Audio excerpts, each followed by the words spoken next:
وہ دین کی طلب نہیں ہے جو ہونی چاہیے، اور جس طرح سے منبر و محراب سے آوازیں حق آنی چاہیے وہ نہیں ہے۔ اقبال اس شعر کے ذریعے اس وادی کو یاد دلانا چاہ رہے ہیں۔ اقبال کیا کرنا چاہ رہے ہیں اس شعر کے ذریعے؟ اس وادی کو یاد دلانا چاہ رہے ہیں کہ اگرچہ وہ اس وادی میں رہنے والے کشمیری مسلمان خوبصورت ثقافت اور تہذیب رکھتے ہیں، کہ ان کے پاس ایک شاندار ماضی ہے، ثقافت ہے، ایک تہذیب ہے۔ وہ ثقافت اور تہذیب کیا ہے؟ وہ اسلامی تعلیمات ہے، وہ ہمارا شاندار ماضی ہے۔ مگر اگر دین میں جوش اور زندگی کی کمی ہو، کہ اگر دین میں جوش اور زندگی کی کمی ہو تو یہ روحانی طور پر مردہ حالت کی نشانی ہے یا خواب غفلت کی نشانی ہے۔ اس شعر میں اقبال نے دین کی حقیقی روح کو زندہ رکھنے کی اہمیت پر زور دیا ہے، یعنی ان کا نقطۂ نظر کیا ہے یا ان کی وہ بنیاد کیا ہے کہ دین کی حقیقی روح کو زندہ رکھا جائے۔ وہ اس بات پر زور دے رہے ہیں اور پیغام دے رہے ہیں کہ اگر مسلمان اپنی دینی تعلیمات کو زندگی میں شامل نہیں رکھیں گے تو ان کی حالت مردے جیسی بے جان، بے حس اور حرکت ہو جائے گی۔ اقبال اس شعر میں پیغام دے رہے ہیں، اگر تیری مسجدوں کے خطیب اور امام اپنے دلوں میں دین کے لیے سچی تڑپ اور ولولہ نہیں رکھتے۔ اقبال اس شعر میں پیغام دے رہے ہیں، ہم نے کیا پڑھا؟ گر صاحب ہنگامہ نہ ہو منبر و محراب۔ ٹھیک، اقبال اس شعر میں پیغام دے رہے ہیں، اگر تیری مسجدوں کے خطیب اور امام اپنے دلوں میں دین کے لیے سچی تڑپ اور ولولہ نہیں رکھتے، اور اگر مسجدوں کے منبروں اور محرابوں سے لوگوں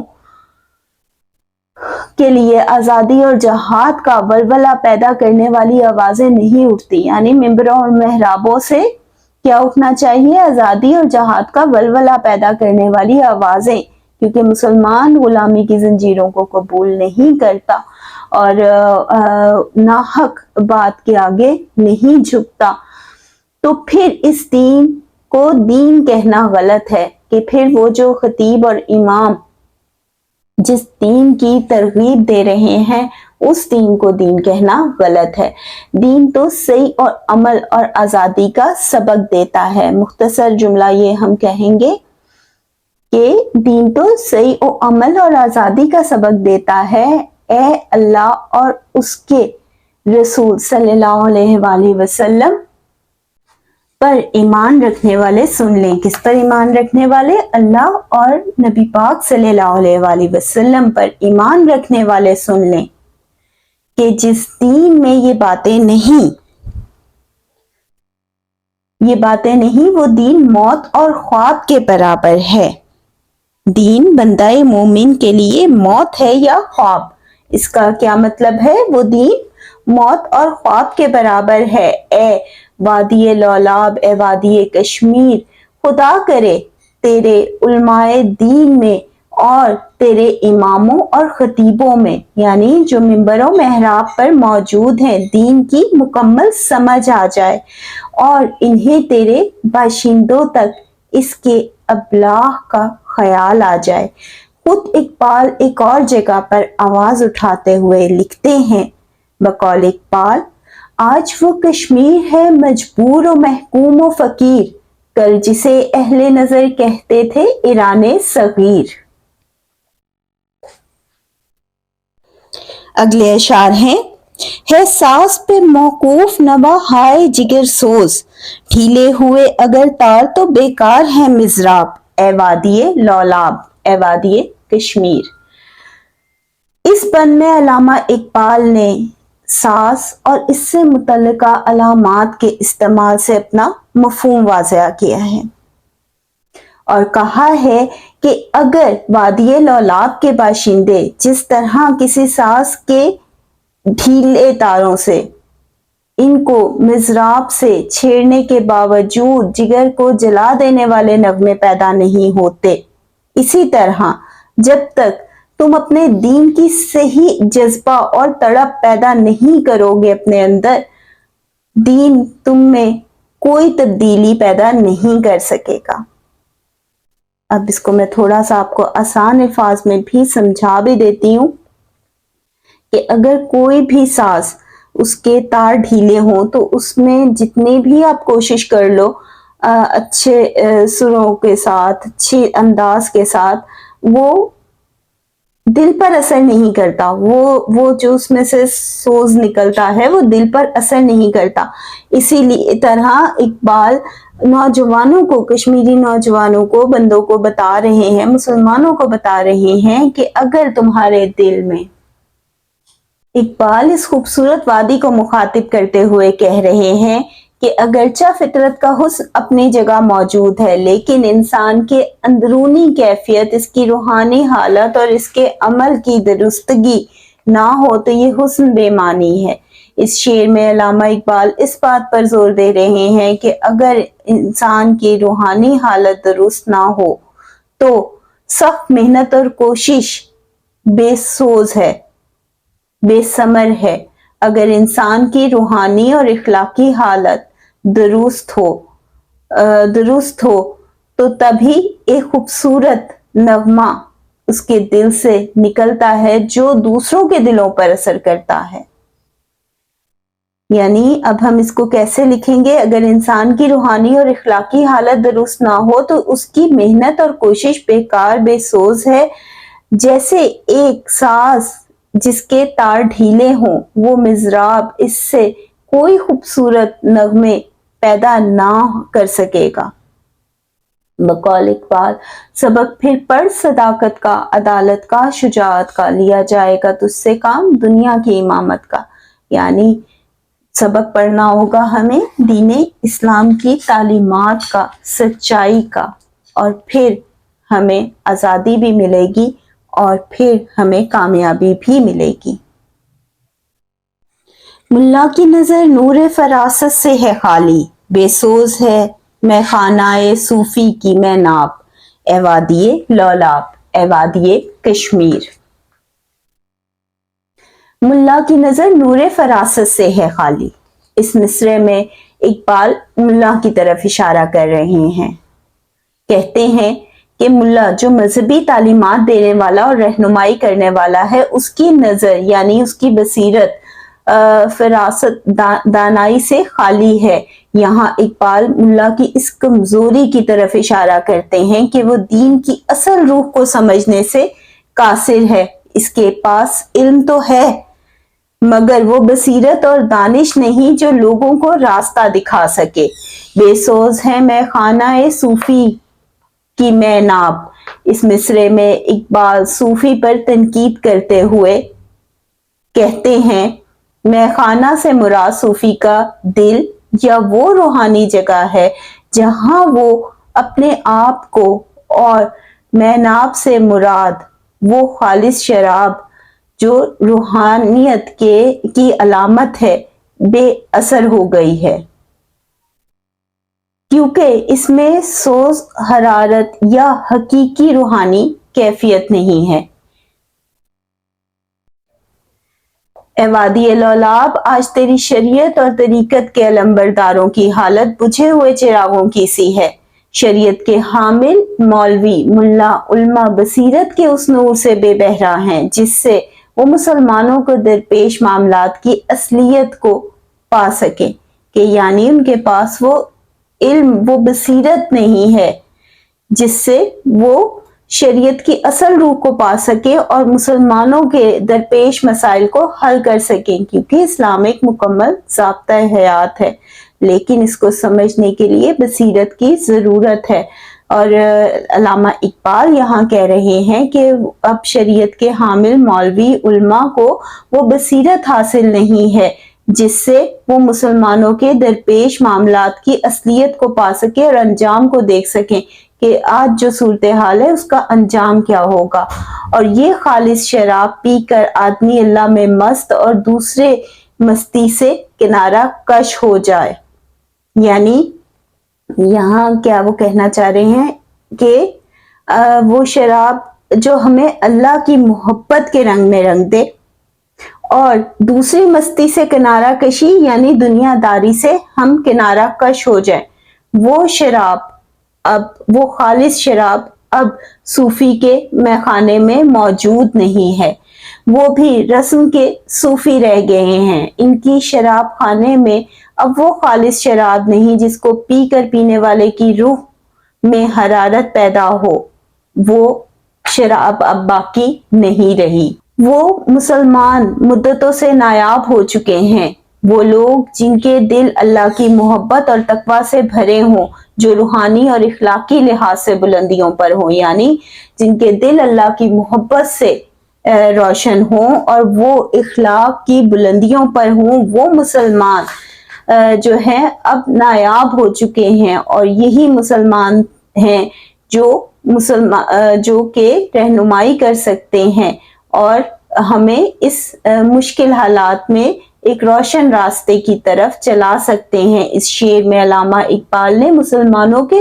اندرونی زوال اور روحانی کمزوری اور حقیقی درویشی کی کمی پر افسوس کا اظہار کیا ہے، یعنی ان کا مقصد کیا ہے کہ مسلمانوں کے اندرونی زوال پہ ایک نظر وہ ڈال رہے ہیں اور روحانی کمزوری اور اس کو حقیقی درویشی سے دوری کی وجہ اس کو بیان کر رہے ہیں اور اس پر افسوس کا اظہار کر رہے ہیں کہ مسلمان حقیقی درویشی کو اب اختیار نہیں کر رہے، حقیقی درویش اب نہیں موجود۔ اس وجہ سے بہت کم لوگ ہیں ایسے، اس وجہ سے یہ اندرونی زوال آ رہا ہے۔ وہ اس بات پر زور دیتے ہیں کہ امت مسلمہ کو ان درویشوں کی ضرورت ہے جن کے دل اللہ کی محبت سے بیدار ہوں، یعنی جن کے دل اللہ کی محبت سے بیدار ہوں، ان کے دلوں میں اللہ کی محبت کی لو جلتی ہو اور جو قوم کی حالت کو بہتر بنا سکے، یعنی ایسے ہی درویش، ایسے ہی اللہ کی راہ پر چلنے والے لوگ جن کے لیے یہ دنیا بے معنی ہو، مقصد اللہ کی رضا ہو، مقصد اللہ کی محبت پانا ہو، ایسے ہی لوگ قوم کی حالت کو بہتر کر سکتے ہیں، اور ایسے درویش اب بہت نایاب ہو گئے ہیں۔ اقبال قوم کے زوال کی وجہ اسلام سے اور اللہ سے دوری کو قرار دیتے ہیں۔ بیدار ہو دل جس کی وہ حیان سحری سے، اس قوم میں مدت سے وہ درویش ہیں نایاب، اے وادی لولاب، اے وادی کشمیر، مسلم کو خالصتاً اللہ کے لیے وقف کر دینے والے، اس دنیا کی حرص و ہوس سے آزاد بنا دینے کا کام صرف درویش کیا کرتے ہیں۔ لیکن جو خود ہوس کے اصولوں کے تحت زندگی بسر کر رہا ہو، یعنی آج کا درویش تو خود دنیا دار ہے، اس کی صحبت کے فیض اور نگاہ کی تاثیر سے قوم کے دل کیسے زندہ ہو سکتے ہیں؟ یعنی ایک درویش دنیا داری میں نہیں لگا ہوتا، ٹھیک ہے، مسلمان کو اور مسلمان معاشرے کو خالصتاً اللہ کے لیے وقف کر دینے والے اور اس دنیا کی حرص و ہوس سے آزاد بنا دینے کا کام صرف درویش کرتے ہیں۔ لیکن جو خود ہوس کے اصولوں کے تحت زندگی بسر کر رہا ہو، اس کی صحبت کے فیض اور نگاہ کی تاثیر سے قوم کے دل کیسے زندہ ہو سکتے ہیں؟ دل زندہ ہونے سے مراد دلوں کی وہ زندگی نہیں، دل زندہ ہونے سے مراد دلوں کی وہ زندگی نہیں، بیدار ہو دل جس کی، ٹھیک ہے۔ اب یہاں پر مراد دلوں کی وہ زندگی نہیں جو ہمارے دلوں میں دھڑکتا ہے، کہ یعنی جو ہمارے سینوں میں دھڑک رہا ہے وہ دل دھڑکنا زندگی ہے، نہیں، بلکہ یہ ایک روحانی زندگی ہے۔ یعنی اقبال کا جو اشارہ ہے وہ روحانی زندگی کی طرف ہے، کہ ایک درویش جو ہوتا ہے وہ تو اس کی تو نگاہ کی تاثیر سے دل زندہ ہو جاتے ہیں، جس پر پڑ جائے وہ بھی روحانیت کا سفر کرنے لگتا ہے، روحانیت کی راہ اختیار کر لیتا ہے، یعنی اللہ کی طلب اور محبت کے راہ کو اختیار کر لیتا ہے۔ بلکہ ایک روحانی زندگی ہے جو ان غیر اللہ کے بتوں سے دل کو خالی کر کے اور اللہ کی کو بسا کر حاصل ہوتی ہے. یعنی اس سفر تک، اس مقام تک پہنچنے کے لیے ان درویشوں کو کیا کرنا ہوتا ہے کہ دنیا کی طلب سے دلوں کو خالی کر دینا ہوتا ہے اور پھر دل میں اللہ کو بسانا ہوتا ہے. ایسا کرنے کے بعد ہی حقیقی درویشی حاصل ہوتی ہے. لیکن ایسے لوگ اب نایاب ہو چکے ہیں، اور یہی وہ لوگ ہیں، یہی وہ درویش ہیں جن کی نظر جب کسی دوسرے انسان پر پڑتی ہے تو وہ بھی روحانیت کی طرف آ جاتا ہے، اس کی بات کہی ہوئی اثر رکھتی ہے، تاثیر رکھتی ہے. مرد درویش کی صبح کے وہ نالے، وہ فریادیں جو ہر طرف اور ہر چیز سے منہ موڑ کر ذکر و فکر کی صورت میں کرتا ہے. اصل درویش مرد، ٹھیک ہے، یہاں پر اصلی درویش کی ہم بات کر رہے ہیں، اصل درویش کی.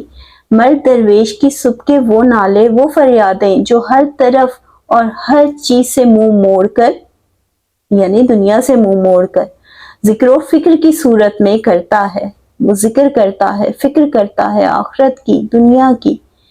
اس کی محبت میں بیٹھنے والوں پر بھی اثر انداز ہوتی ہے، یعنی جو لوگ اس کے پاس آتے ہیں ان پر بھی وہ اثر انداز ہوتی ہے محبت اس کے دل سے جو نکلتی ہے، اور ان میں ایک قسم کی روحانی تبدیلی پیدا کر کے اس میں انسانیت کی اور مسلمانی کی صحیح صفات پیدا کر دیتی ہے. یعنی وہ افراد جو ان کے زیر سایہ ہوتے ہیں ان میں بھی ایک قسم کی روحانی تبدیلی پیدا ہو جاتی ہے، اور وہ بھی انسانیت اور مسلمانی کی صحیح صفات کو سمجھنے لگتے ہیں. علامہ اقبال اس بات پر ملا زیغم کی زبان سے افسوس کا اظہار کرتے ہیں کہ اب ایک مدت سے مسلمان قوم میں اس قسم کے درویش پیدا نہیں ہو رہے.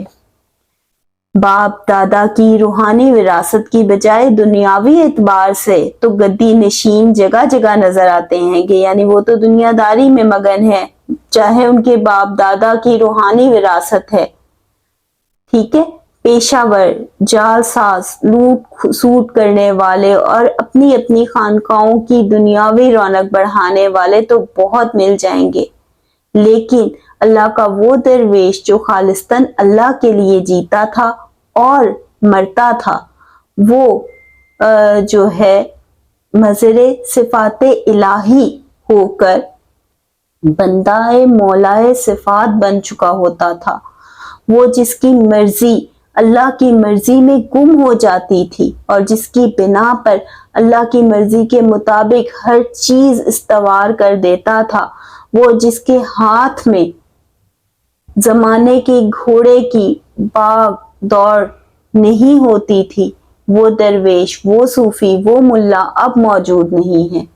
وہ جس کی جھونپڑی کے آگے محل جھک جایا کرتے تھے، یعنی وہ پھر اگر وہ اس طرح سے کرتے تھے کہ وہ دنیا کی رونق کو پیچھے چھوڑ دیتے تھے، دنیا کی طلب کو پیچھے چھوڑ دیتے تھے اور اللہ کی محبت کے لیے جیتے تھے، ان کا دل اللہ کی محبت سے بستا تھا، دھڑکتا تھا، تو پھر کیا ہوتا تھا کہ ایسے درویشوں کی جھونپڑی کے آگے محل جھک جایا کرتے تھے. اب وہ درویش نظر نہیں آتے. اقبال افسوس کے ساتھ بیان کرتے ہیں کہ اصل درویش تو مدتوں سے نایاب ہو چکے ہیں. تو یہ تھی آج کی نظم.